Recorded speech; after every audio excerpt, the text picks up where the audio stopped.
May kilala ka bang tao na kahit mag-isa, buo pa rin? Yung tipong kaya nilang kumain mag-isa, maglakad mag-isa, o magkape mag-isa.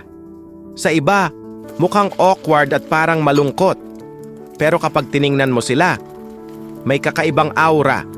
Hindi sila lost.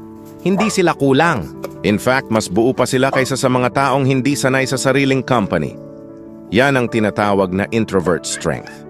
Hindi sila takot sa katahimikan. Hindi sila takot sa sariling presensya. Kasi para sa kanila, ang solitude ay hindi kawalan. Ito ay kapangyarihan.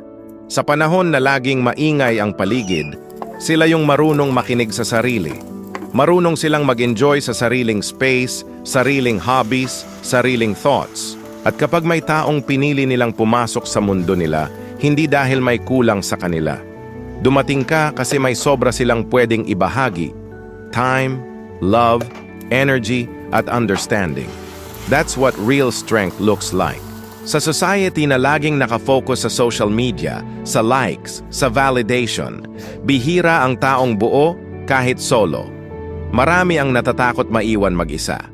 Pero introverts remind us na independence doesn't mean coldness. It means you respect yourself enough to stand strong alone.